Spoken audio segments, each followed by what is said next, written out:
بعض लोग इतनी तेज़ी के साथ नमाज पढ़ते हैं, इतनी जल्दी जल्दी नमाज पढ़ते हैं कि जो नमाज के वाजिबात हैं वो भी अदा नहीं करते। जिस तरह तादील अरकान ये नमाज के वाजिबात में से है। तादील अरकान यानी रुकू, सुजूद, कौमा, जलसा, इनमें कम अज़ कम एक बार सुबहान अल्लाह कहने की मिक़दार ठहरना ये वाजिब है।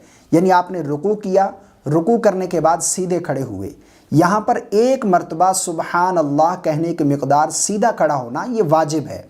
इसी तरह आपने सजदा किया, फिर उठकर बैठे, फिर दूसरा सजदा किया, ये दोनों सजदों के दरमियान जो सीधा बैठना है इसे जलसा कहते हैं। यहाँ पर भी एक मरतबा सुबहान अल्लाह कहने की मिक़दार सीधा बैठना ये वाजिब है।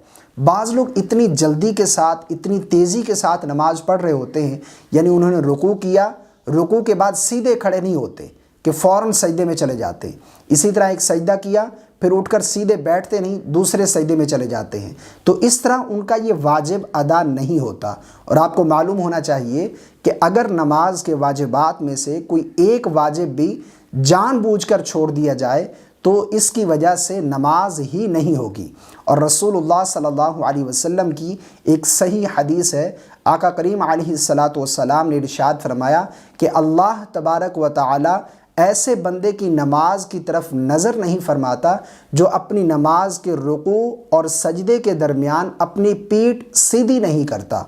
और इसी तरह एक और हदीस का भी मफ़हूम है, फरमाया कि बाज़ नमाजी ऐसे हैं कि जब वो नमाज पढ़ लेते हैं अभी उनके कदम मस्जिद से बाहर नहीं निकलते कि उनकी नमाज कपड़े की तरह लपेट कर उनके मुंह पर मार दी जाती है। और फरमाया कि बाज़ नमाजी ऐसे हैं कि जब वो नमाज पढ़ लेते हैं तो ख़ुद नमाज उनके लिए बद्दुआ करती है कि जिस तरह तूने मुझे बर्बाद किया है अल्लाह तुझे भी बर्बाद करे। तो इसलिए जब नमाज पढ़ें तो नमाज की जो फ़राइज़ हैं, जो वाजिबात हैं, इनको सही तरीके से अदा करें। जहां आप 5 मिनट में नमाज़ पढ़ रहे हैं, अगर वहां पर सही तरीके से नमाज़ पढ़ेंगे तो आपको 6 मिनट लग जाएंगे। नमाज सबसे अफजल इबादत है और कल क़यामत के दिन सबसे पहला सवाल नमाज का होगा। इसलिए जल्दी जल्दी तेज़ी के साथ नमाज़ पढ़ना ये बिल्कुल भी दुरुस्त नहीं है। इसकी वजह से वाजिबात जो हैं वो छूट जाते हैं। हाँ, अगर भूले से कोई वाजिब छूट जाए तो सजदा साहव से नमाज दुरुस्त हो जाएगी, लेकिन जानबूझकर अगर कोई वाजिब छोड़ दिया जाए तो इससे नमाज नहीं होगी। मुझे उम्मीद है मेरी बात आपको समझ आ गई होगी, इसलिए इस चीज़ का ख़ास ख्याल किया करें। इतनी तेज़ी के साथ या जल्दी के साथ नमाज नहीं पढ़नी चाहिए। बाज़ लोग इस तरह नमाज पढ़ते हैं कि जिस तरह नमाज उनके ऊपर बोझ है, यानी वो जल्दी नमाज पढ़ते हैं कि हमारे सर से ये बोझ उतर जाए। तो इस तरह नमाज नहीं पढ़नी चाहिए। नमाज अफजल इबादत है, इसे सही तरीके से अदा करना चाहिए।